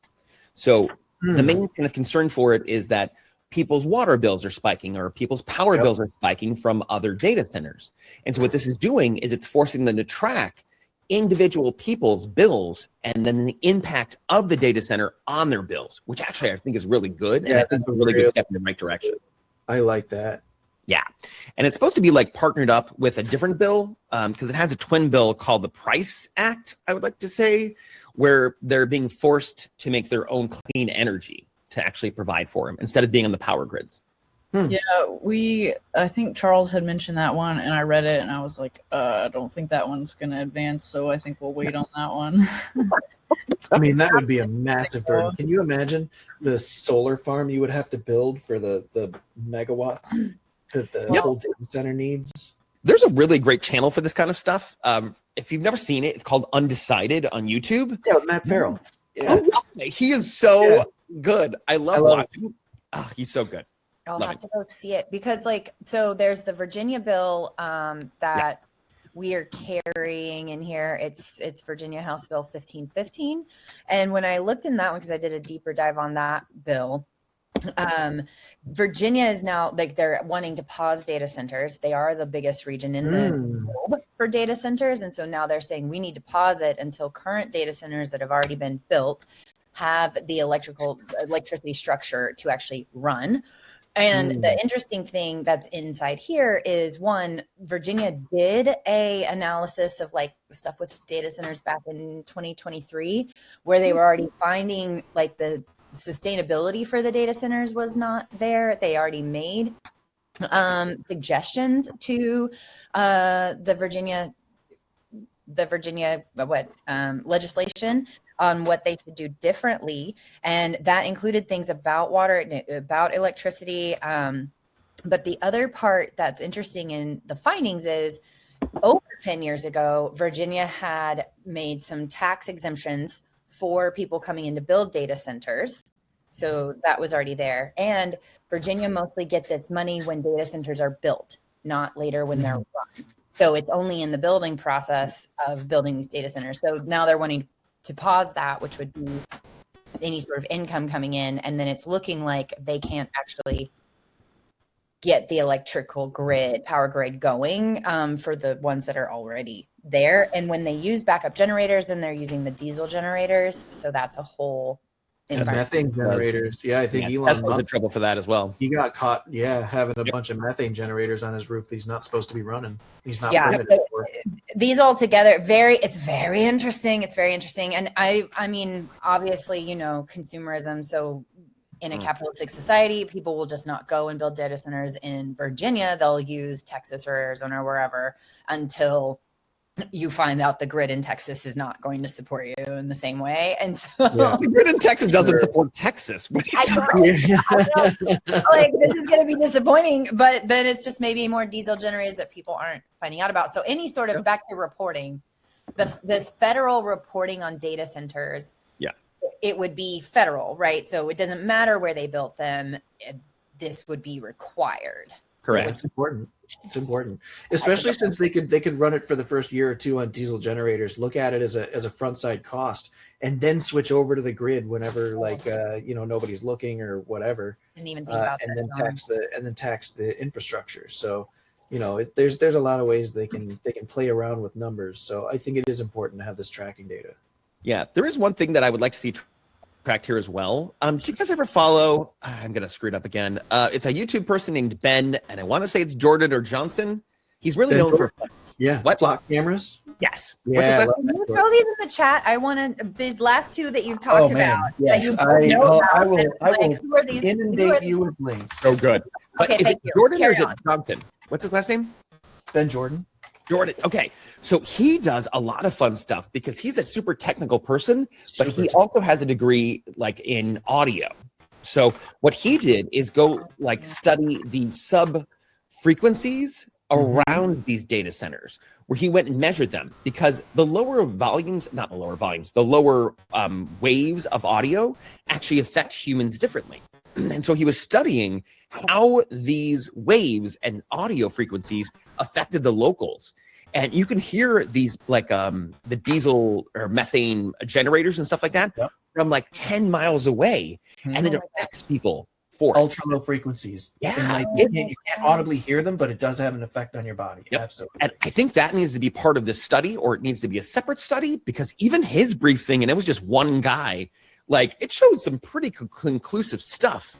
And so I feel like he did a double-blind study where he had a group of people in there and gave them surveys and asked them about how they were feeling at any given time while he was emitting ultra-low frequencies, and control groups where he wasn't emitting those ultra-low frequencies. And he seemed to get some pretty statistically significant data back for such a small sample size, but it needs more study. Because what they did was they put a creepy painting in there and they told people it was haunted. Mm-hmm. And then they either did no audio or like the low frequency ones, and then they were testing them, and then they interviewed them afterwards. Like, did you find it creepy? Did you find a thing? Did you find yourself being depressed? And like it was interesting. Like, it's worth a watch. Definitely worth a watch. Yeah, and since Cassie brought that up, I thought Bernie had proposed like a data center ban type of thing. A lot of people did. And I don't think we carried that one, so I'm gonna have to there's a few note we should add that in. Yeah, I think it's somewhere there. But yeah, mostly I like this bill because we were talking about in Central Florida, because they were talking about getting one over here as well. Mm-hmm. Yeah. I heard about the detention center, but I didn't hear about the data center. Yeah, they're trying to get a data center here, and then the problem is that they want to put it on our oh geez, what the hell is the word for it? Aquifer, the Floridian aquifer with our drinking water. Am I saying that right? The water table, yeah, that thing. And so they want to start using that, and then they also want to get on our power grid. But the other bad thing is the heat effect for it. So because they put out so much heat, because they basically, for those people that don't know, like what you do is they take water and then they use it and they put it over the actual like processing chips, because they get super hot. And so then they put water over them, so it takes the heat and puts it into the water. And then they eject the hot water either as steam, or they try to like recycle it as well. And so that causes a ton of heat that's escaping into the atmosphere. And so that's also a problem, because Florida's already hot. And so that kind of just increases it. So they should be looking at that stuff as well for it. I do think they need to pass a law that's it's only closed loop systems. I don't think there's a good argument for like just consuming the water and turning it directly into steam. I think so the reason that they didn't is because these were set up before anybody had ever thought of that. The new ones, they're trying to make it required that they do it, but they're trying to figure out how to go back and then do the other ones that have already been made. And that's the problem. So that's why a lot of people ask about the water. Retroactive and make a data center completely change its entire cooling system. That would be a huge investment. Yeah, it's a problem. Like, if they would have to close that one down, it wouldn't make financial sense. They'd be better off building a whole new, and you're right. Yeah, you're right. But then building a new one is even harder right now. So they're kind of stuck. Yeah. Yep. More to come. Which is why they're trying to make their own power, which is why Tesla got caught with those methane things. And the funny thing is then they tried to get permits for them, even though they already had them. And so they're like, "You're already doing it without permission. Like, what are you doing?" And they're like, "Oh, sorry." Yeah, I need to kind of keep tabs on those bills so we can carry some more too, because that's an interesting topic. Yeah, anything technical I tend to go way too deep into, but I like it.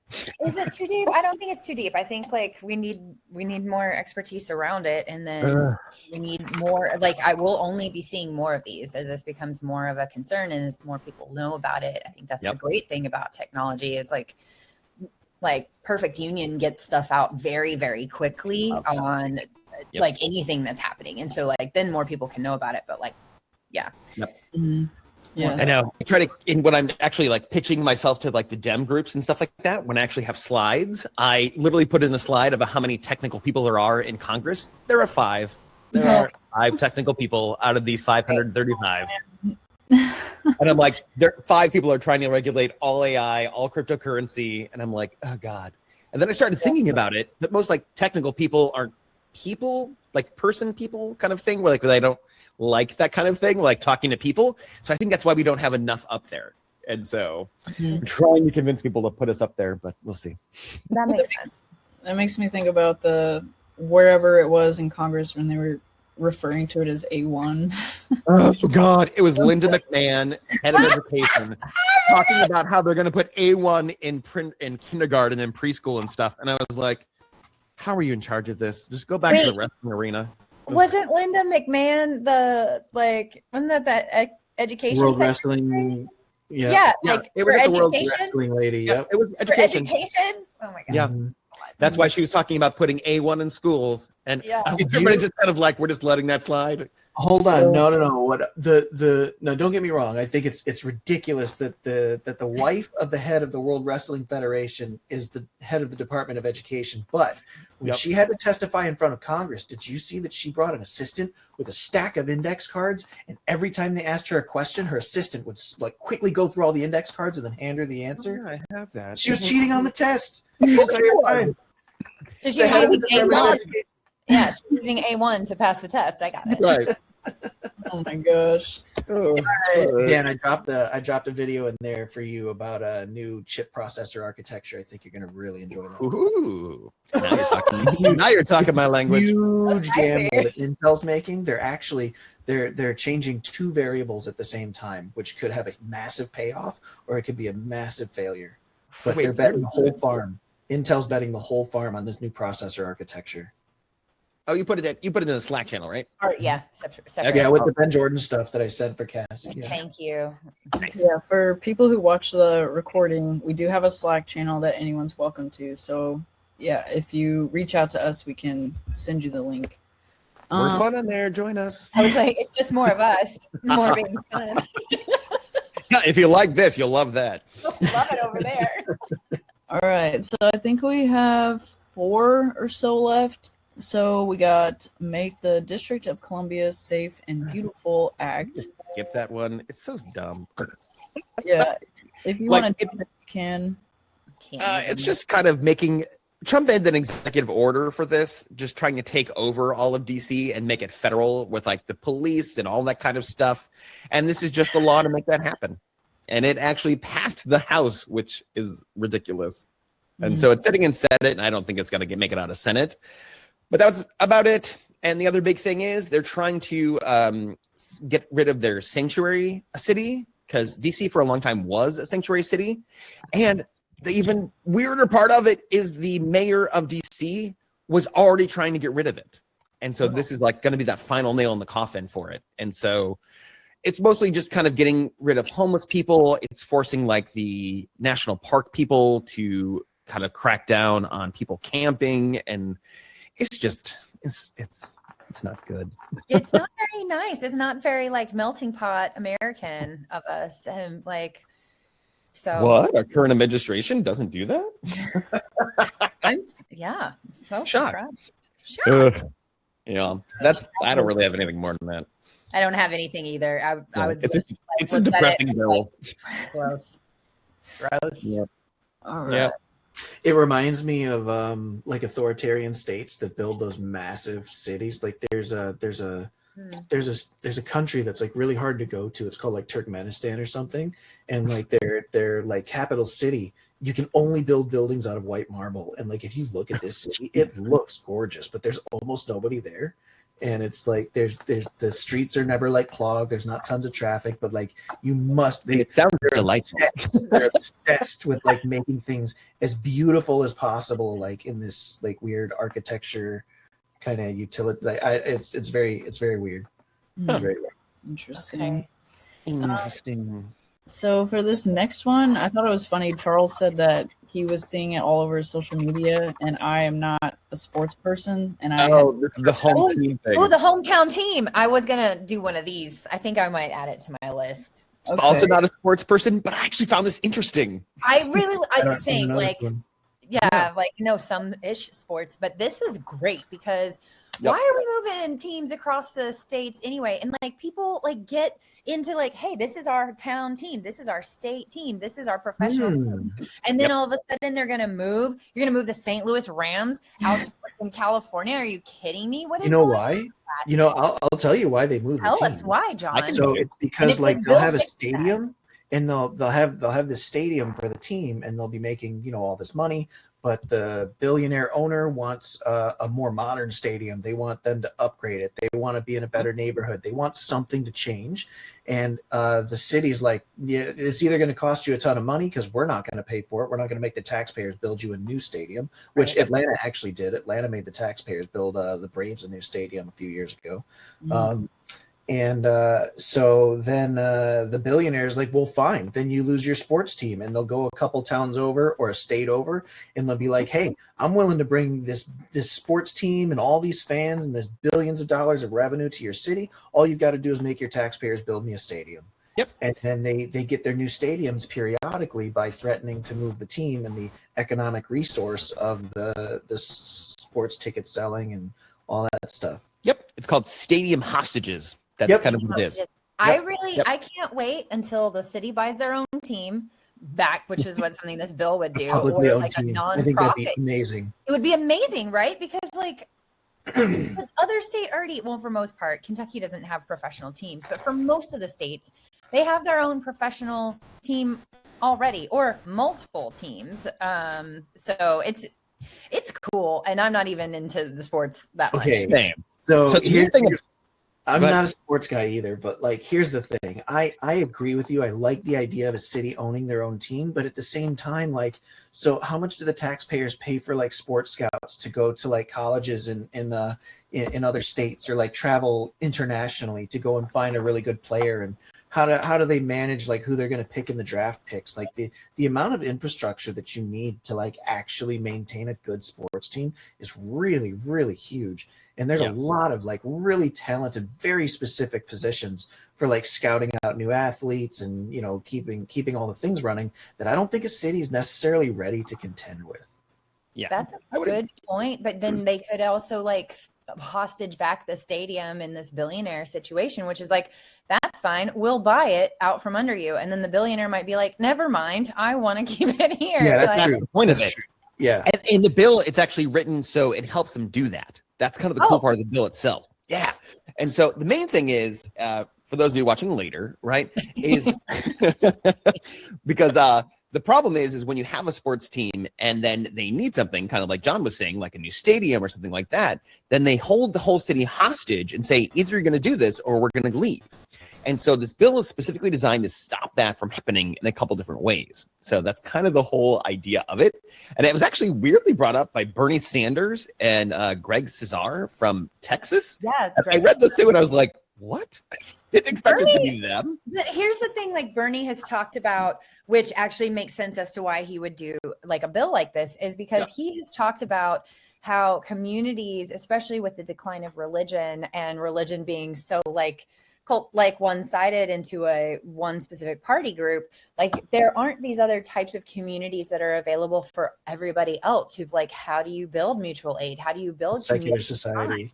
And so like Bernie has talked about like, well, there needs to be basketball leagues that people can go to and play at for free. There need to be like sewing clubs. There need to be these other things where people can come spend time for free. Because church, a third space where like, yes, church is going to ask you to tithe, but for the most part, you can go for free on a Sunday morning. And so he's talked about that a ton, which I think is something that Democrat middle left is continually missing. I think on the like super progressive side, they maybe have more community there, but like in this kind of middle place of like, where do we even build community? And so that makes sense to me as to why he would be someone who would build it. Yeah, I agree. So too.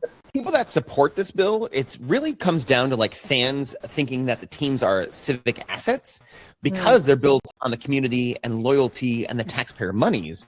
And so they shouldn't be moved just for the profit aspect of it.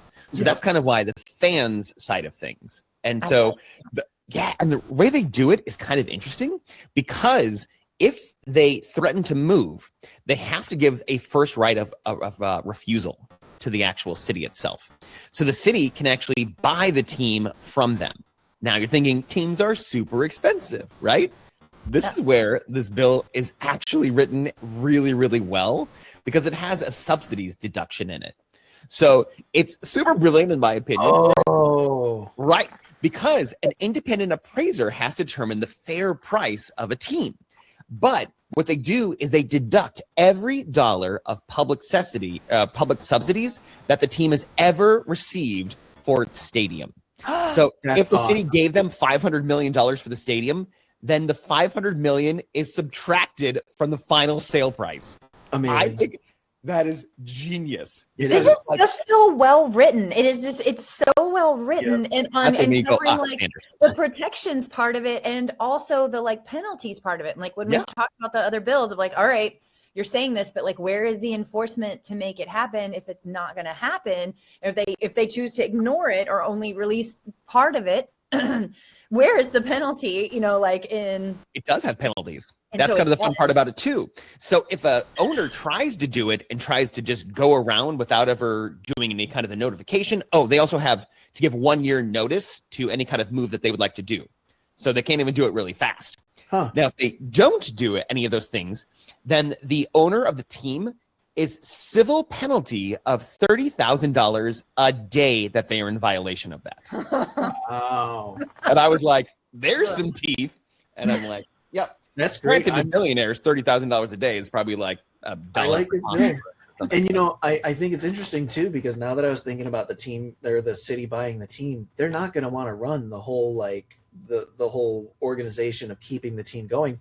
What they're going to do is they're going to put up an auction for you know, anybody who's interested in owning a team, and then another billionaire is going to come in there, and they're going to basically put all the money back in the city's coffers plus maybe a profit. They're probably going to have some agreement to you know, jointly fund redoing the stadium and putting the new billionaire's name on it or whatever, and you know, have a new deal like that, and he can just move in his existing infrastructure from the other sports teams and his knowledge set to run this team. Yeah, I think an auction system would be cool too, where like a whole bunch of other team owners are actually bidding on the city's team. But I mean, that would be up to the city then at that point. Yeah. So the funny thing is like, I love how all of us aren't really sports people, but all of us really like the bill. Like, I think the bill is so well written that it's taxpayers in our own city. Yeah, like your taxpayers, like you're still impacted by like Seattle. Okay, Seattle just won, you know, football thing. We just won sports the thing. ball. We won the sports ball, and we got the trophy, and we had a parade, and but like the whole city had a parade, right? And so like the whole city is shut down for the day. Like the whole city, for the most part, like schools weren't closed. That's a whole other thing. It's a little different sort of aspect of the situation. But like cities, like there are assets to being a team, like in a city of a team that wins. And I think like those are like merches up. People can buy stuff. More of the like downtown places were popping because that's where the parade is going through. Like there are different things that boost a city's revenue when there's a great team and the great team wins. And like I think tourism increased a lot of stuff for it. It does. Yeah, I would agree. Yep. All right. What's our next one? Okay. All right, Sadie. Sorry. It goes bad when you have the cats trying to herd cats. So I'm not the best at this. No, those were interesting points. We're staying on topic on the bills. So yeah, I maybe should have pushed this one further up in the order, but it seems pretty straightforward. So impeaching Trump for high crimes and misdemeanors. I just love the way that sounds. The whole thing. It's just delightful. Yes, it's very British. I think this one's so self-explanatory. I'm not sure there's much to comment on. I mean, the Senate, we don't have enough in the Senate to actually have him removed. Correct. You know, but it's interesting. I'll tell you two things that are interesting about it. It was written by Ralph Nader. Interesting. This is what I was saying about it. Like, he is literally credited in the actual report that he was one of the main people that did it, which I was like, what? Like, Ralph Nader's like 90 something and he's like been in so much stuff, but I guess it makes sense. But he was specifically called out as one of the people that wrote this. Crazy. What are the named crimes? Do you know? The named crimes are actually kind of interesting as well. Yeah. So it accuses President Trump of piracy. Piracy. No, I mean, that makes sense. Yeah. Because he seized the commercial vehicles in the international waters without a formal declaration of any kind of war or any authority. So he's a pirate. And I'm like, coming out of Venezuela. Right. He double tapped the people that were shipwrecked. Yep. So it's the double tap. It's that kind of stuff. It's crazy. He also in it's kind of like the Compass classroom. So that was about using the religion in the rest of the stuff, and so you're not supposed to do that. So that was in there. It was retaliation against speech because he keeps using the machinery of government in order to get back at his enemies, and it's kind of a crazy one. It's actually a pretty good read. Okay. I'll just have to read it. Impeaching Donald Trump is always good. I know there's like multiple impeachment ones. Yeah. I'll skim through some of these because I thought the reasons they cited were interesting. Robot might give him some good bullet points too. I know. I just don't want him to be a pirate because I like pirates, and I'm like, ugh. So like the name is too cool to resist. So I feel like that is unfortunate. Right. I don't want him to think he's a one-piecer. Ugh. That's right. Yeah, I thought Rawhead. like the unauthorized use of military force suppressing protests with domestic troop deployments, unlawful detentions and deportations, and undermining protections for consumers, workers, and the environment, misusing federal funds, obstructing congressional investigations, and using his office for personal gain. And then it mentions would go to the Senate for a trial, and then It's a long list. I almost wonder if you'd be better filing each one of these separately. Yeah, there are 13 articles of impeachment for here. Oh, so they are technically all separate instances. Like the piracy is Article 2, for example. So, Okay. Yep. They're all written out. Are you talking about like the different bill numbers, or are you talking about different aspects within the impeachment? So I'm thinking bill numbers, because like the thing is, like what if there are just some people that are like, yeah, I agree with 9 out of the 11, but I don't think these two apply, and then that justifies them not voting for impeachment. Like it seems like he should have a separate trial and a separate instance for every single thing that he's done, and it needs to have its own debate time, and it needs to have its own time set aside to discuss why we think this applies and why it doesn't, and all the things that he's actually done, and people bring all the receipts for just this one thing and just go through it. I mean, Congress isn't doing anything else anyways. You convinced me. I think we need to do that. I like that. Yeah. And you're 30 seconds, I'm like, It needs its own full debate time, and people need to bring in their poster boards and their receipts and their whatever they bring in to scream about Katie Porter back. Oh. Yeah. Her and her her boards. So I thought this one was interesting too, for especially related to the impeachment for obvious reasons. Prohibiting Political Prosecutions Act would prohibit federal prosecutors and investigators from using a person's political beliefs or activities as grounds for investigation, charges, or arrest. So if someone wants to dig more into the details about that one. Yeah, it's literally it's concerns over weaponizing the government again, because we keep trying to throw this back and forth, and everybody's like, well, you're doing it, so we're doing it, so we're trying to undo it by doing it more. And you're like, what? Because it just doesn't make sense. So we just need to stop doing it in general and just call it a day. But the main problem with it is, for this one in general, which I kind of like, you can actually sue government officials personally for damages. So, right, and it effectively nullifies the qualified immunity. So you're not suing a title anymore; you're suing a person. So I thought that was kind of the interesting part about this one. So I like the facially what the bill is doing here. It seems to all make sense, but it's so I don't know that this is reasonable to try and put through a court of law. How do you prove that I was prosecuted or investigated because of my political beliefs? What information could you really have access to prove that beyond a reasonable doubt? Just gonna sort through Trump's little blog and just find it. I mean, there. But that kind of makes the bill one off, right? It only applies here, and it doesn't seem to have any teeth beyond some executive that is so loose-lipped that they post on social media directly to their attorney general to prosecute these two people that I hate, right? Okay. Let me go more in depth in it then, because it actually does have some good. Because I was when I looked at it, and I was like, "Oh, this sounds good," and then I was like, "Wait a minute, where is this coming back to bite us somewhere?" Yeah, This feels a little iffy to me, but I have not done a deep dive. I don't know. I haven't I haven't done the things. All right, Dan, hit it. Okay, so when you're going to a grand jury, normally what they do is they have to present the information of guilt, right? Mhm. So this is the evidence that I have that why they're guilty. But what this one actually does is they must present any evidence that could prove the defendant's innocence as well. So it actually flips the standard of choosing not only to show like the bad parts or the guilty, but also why they might not be guilty. Like, right? So I think that's kind of interesting because before what's that saying? You can indict a ham sandwich. Thank you. Yes. Yeah. So it's that kind of thing. But this time you have to also produce the other side, like why are they innocent? Which I thought was a really good part of this bill. So hold on. So then what you're saying is that if the attorney general were deciding to, like, let's say, prosecute me because of my political beliefs, that when she brought those charges to a grand jury, she would also have to give exonerating information, but it would require me to accuse her first of prosecuting me politically, right? They have to show all evidence, both positive and negative. So it's not just your side of it. Like, this is all the evidence that we have.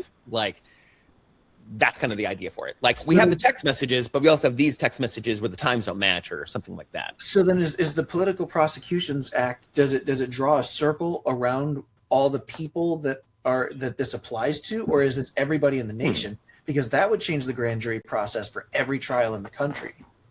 I actually think it probably would apply to everybody, because if it applies to like that narrow group, I would expect, how do you decide who, I guess, at that point? Is that your main thing? I think that grand juries shouldn't only be given damning evidence and left out anything exonerating, because I think in a lot of ways the process is the punishment nowadays, right? Yeah. Like, even if you get off, it still costed you $150,000 and a year and a half or 2 years of your life and all this stuff. And so I think that it should be more difficult to get people indicted through grand juries, which would, I think, if this applies to everybody in the country, it's great law. Okay, 3 more things that are interesting though, and they're actually good enough to like take time with. So the other thing is, for grand juries, in the discovery kind of thing, they have to make the vote tally of the grand jury public, where before it was always private, so you never knew how many people actually voted yes and no. So now they're going to try to make that as a public thing that's going to be out there. What do you guys think about that? Okay, I think that's good. I think that it kind of speaks, at least tangentially, to the strength of the case, right? Like, if it was unanimous, then they obviously saw enough evidence there. They think a crime has been committed, and a grand jury is a semi-professional group, right? They're not just 13 people off the street, right? No, I think they are But random. I thought they are just normal people, I think actually. they're normal. I think it's thought they were normal. semi-professional. I thought that they had some, because they do this over and over and over and over for some season or for some period of time, that like they're a little bit better than just 13 random people. I think it's random. The Look into that. difference with the grand jury is like, what, the lawyers don't get to present the case or something? Like, that's, what is it? No. I'm looking it up. We're looking. Okay, everybody go. Look. Okay, and go. But I I would do think think, so. if it's a 7-6, then it's probably not. It's, it speaks to the weakness of the case. Okay, this says, in Florida in particular, they pull the names from the Department of Highway and Safety Motor Vehicles, and it is a random draw. It's not that they don't present the case. It's that it's closed. It's closed to the public. Yeah, And, you can't know who they are. Yeah. Okay, it is a long-term commitment because they serve for 6 months up to 18 months at a federal level. But they give them some type of like more extensive direction or training or set of expectations than they do to a standard jury, right? I thought that there was some higher level of like. I'm still looking. But they're apparently more they only meet like once or twice a month as well. That's kind of the other big thing, and they hear all the cases all at once. They that's receive the thing. specialized training, orientation, ongoing support, particularly because they serve for extended periods of time. Yeah. Let me find if that's everywhere. So or they're if that's semi-professional jurors in a sense, right? Like No. they're not I think it's just 13 randos. It's 18 randos. Thank you. No. I see 16 to 23, so however many randos. Right. All right. Okay, so we Two more obviously things. all need a class on grand juries. Yeah, what else do we got? Yeah, We definitely have- not a lawyer over here, so I definitely don't know about that one. All right, these are the best. That's why I kind of left them to the end. Okay, ready? The Oh, next yeah, one, that's it has a White House gag rule. So it officially prohibits any White House employee, including the president, from providing any direction or indirect instructions to the DOJ regarding any specific criminal cases. And if they do receive any kind of instructions, they are legally mandated to ignore it and to report it to the Inspector General.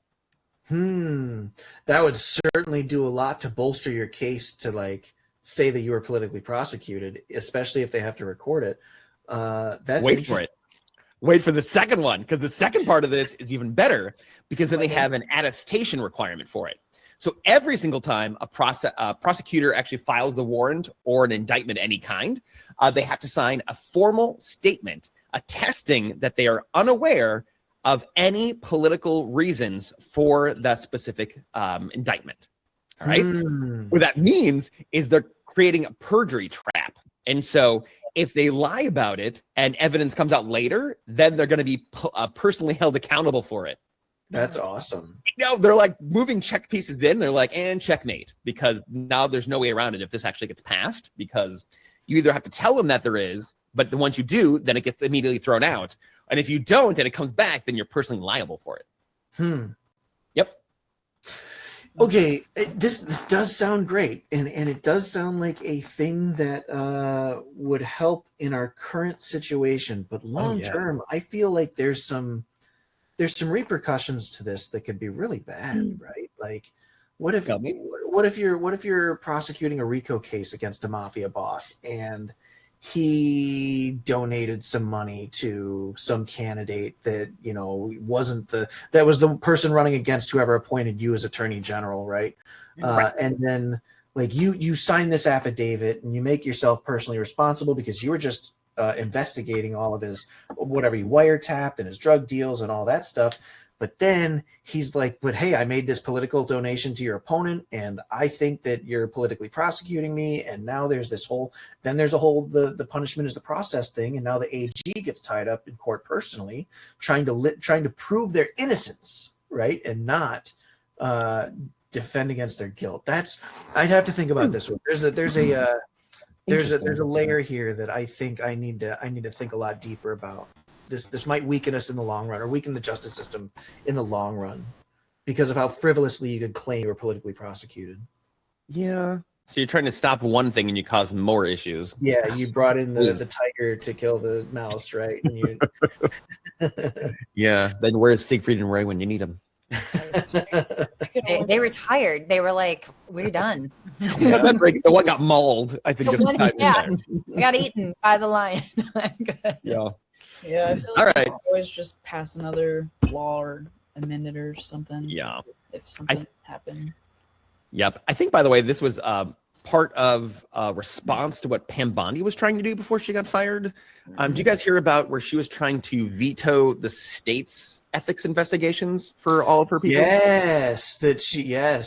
So I think this was one written in response to that. I don't really have a good direct line for that, but I honestly think that's kind of what it is, because they wanted to not allow individual states to kind of, on the bars of the states, to start attacking their people, because they started getting them with like ethical concerns about what they were doing up there, and they were starting to attack their own bar licenses.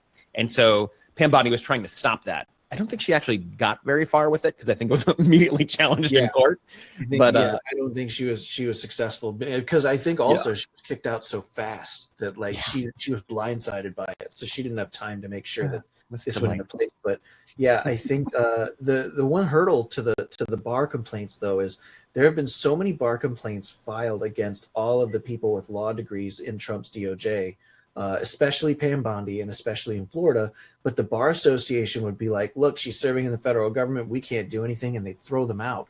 And the moment that she was fired on her last day, you have to refile all the bar complaints. And so I think they've just become like inundated with a ton of bar complaints. So sure she wrote this law to help. She was trying to make it so that like they couldn't be reviewed by the bar for the work that you did in federal office for at least 8 or 12 years or something like that. I think that was the rule she was trying to pass. Yep. Shenanigans. All right, next law. All right. We're going to power through these. We're almost done. I was gonna say I was joking about the 9 o'clock, but we have 3 minutes. Sadie, you have met us before, right? Sadie, don't even attempt Yeah, it. you're the one that's said- going to quit before us. Yeah. Consciously not joking, maybe. All right, so this one was a little weird. I was like, there's got to be some underlying stuff that I haven't heard about. So I had to read it so many times because I read it and I was like, what are we even doing? And then I had to reread it again and I was like, oh, God. yeah, Defending American Property Abroad Act authorizes the president to bar ships from entering U.S. ports if they have recently called at a port in a Western Hemisphere free trade partner country that was seized from an American owner without fair compensation. So yeah, Dan, if you want to share about your research. So this whole entire bill came about from one company, and it's an Alabama-based company called Vulcan Materials. And basically what they did is they spent like 30 years and millions of dollars building a deep water port, and it was a private deep water port and a rock quarry in Mexico. And then the Mexican government in 2022 sent in armed troops to actually take the land back. And they said it was because it was a protective nature area. And so the company couldn't use it anymore. And the problem is America thought of it as a theft disguised as environmental protection. And so what they're trying to do is they're saying that anybody that uses that now stolen port, that port's there, can't come to America anymore. So they're trying to like shut off that port from anybody else using it. It's sanctions against the seizure of the port. Interesting. Yep. Interesting. And that's really the whole thing for this. It's a little bit weird that it's on behalf of one company. Well, I don't know if it's specifically, it's not written for one company. Yeah, It that's is true. caused But, by like, that one. How many private ports are Americans building around the world that are getting seized by local governments? I mean, it's A better question is, what is Vulcan Materials lobbyist, and who does he know in the Trump empire? yeah, that's a really good question. I'd like to see the paper trail on that one. But also, I like, how actually many might people look that does up. this even impact? Like, Right.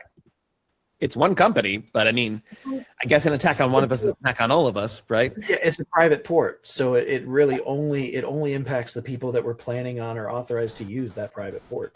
Right. I would say it'd probably be different if it was a public port, in my opinion. I think would that agree. if they were building a public port that was designed to facilitate shipping to the United States as a secondary refueling spot or something along those lines, I'd be way more okay with it. But I don't necessarily disagree with it, though. I mean, this is just a form of economic sanctions, right? Like, Yeah. And if we had American citizens going over to Germany and the German police would stop them and say, "Hey, let me see your ID," and then they say, "Oh, well, I don't, you don't have the proper ID. I think you're breaking the law. Give me your laptop. Give me all the cash in your wallet." We want some repercussions against Germany for that, right? If they're like shaking down American citizens just for being, tourists or foreigners. Yep. It's kind of a crazy thing, but mostly it's actually just the Western Hemisphere as well. So it specifically doesn't target any kind of seizures in Europe or Asia. They have free trade agreements. Yeah. Every time you think you're like, this makes sense, and you read a little bit more and you're like, wait. Yeah, that makes it even more specific to this single company, which I think is for me, the thing that makes me not want to support it is that it just seems, like it's just in service to this private organization, right? You're using the government in service of this private company. Yep. Oh, good. VoteBot agrees. Just making sure I was right. I was like, God, I hope this is right. I was reading. I was like, okay, we're good. you did good. All right, let's see what Vulcan Materials does. I would like to know, to be quite honest. I have it on my to-do list. Like every time we have these kind of things, I have a separate little text file that I keep track of everything that I want to look up later. And I definitely wrote that in. Construction materials, it looks like raw materials. I mean, rock quarry. Asphalt, makes ready-mix sense. concrete, railroad materials, recycled materials, Yeah, because it is a rock quarry in Mexico. construction aggregates. Yeah. So I'm sure there's mining for making that kind of stuff. Which, okay. So they're a raw material company, which means they are literally probably doing things along the lines of strip mining places and taking environmentality, vast amounts of natural resources. I don't necessarily. Don't get me wrong. The government could be just using the environmentalism as a ploy, but at the same time, I don't think there's a good argument that it's not environmental at all. That it's strictly political or something along these lines. Right. And the thing is this company bought it 30 years ago, and so in 30 years, a lot can change. And what if they are mining that kind of stuff and it is causing environmental concerns? Yeah. But the thing is there's got to be a different way in order to go about doing it. Yeah. So, like telling that company, hey, we have concerns about this. We have to do some more studies and then provide the documentation and the specific reasons that you're doing it. But it doesn't. So are you saying a different way for the foreign government to handle the port problem, or a different way for America to handle how we respond to them seizing the port? I think Mexico should have handled it differently in the first place, and then we wouldn't have had to do this thing in order to combat that thing. So I'd say there's probably a non-zero possibility that over the last 15 or 20 years, Mexico has had concerns and has tried to get concessions from the company, and the company was basically just giving them the finger, and Mexico eventually just said, you know what, then I'll just take it, right? Yeah. So the other part of this is that there is a way for Mexico to get out of it very easily. So they either have to return the land or pay for it in full with interest. And so they can buy they could just not use it. They could just not use the port. They could just turn it into a coral reef or make it a fishing village or whatever, just as long as they don't use it as an international shipping port, then there's no consequence there either. Right. But the main issue is that the American company got that taken away from them, something that they owned without any kind of compensation is the main problem. And so this is trying to fix that. So, Yeah. There's no good reason for it. Property disputes always obnoxious. I know. I just wish people would just talk things out. Diplomacy is very underrated. Underrated and underutilized. I completely agree. Started on it. Well, we just all need to do the art of the deal. So, if my eyes could roll any farther back in my head, I'm sorry. It was an opportunity. Look, you're right. All the deals should look exactly like the ones that Donald Trump is extracting from Iran. Right now. The art. And all the 100 deals in 100 days after the tariffs. Yeah, those were great. That was painful. Great deals. I would love to go back and have an exhaustive list of every lie that he has said and then how it is not true. But I don't know if I have that kind of time in my life. Well, I think there was a Washington Post John, I'm going to jump in real quick. I think this is a good time to wrap up the recording. Right when we get good. All right. Yeah, while we get a little more personal opinionated. I should probably make sure I'm dropping the link to register for these events in the YouTube chat if I'm not already. But yeah, anyone can always reach out to us through our website. But yeah, and join our Slack. And join our Slack. So yeah, I'll end the recording, and for anyone watching, thanks for watching, and hopefully you'll join us and get more involved. Yeah, and if you want to be one of us that kind of talks about bills, jump on here and you can give your opinion anytime you'd like. Yes, please. Open forum. Yep. That's right. Everybody. Let me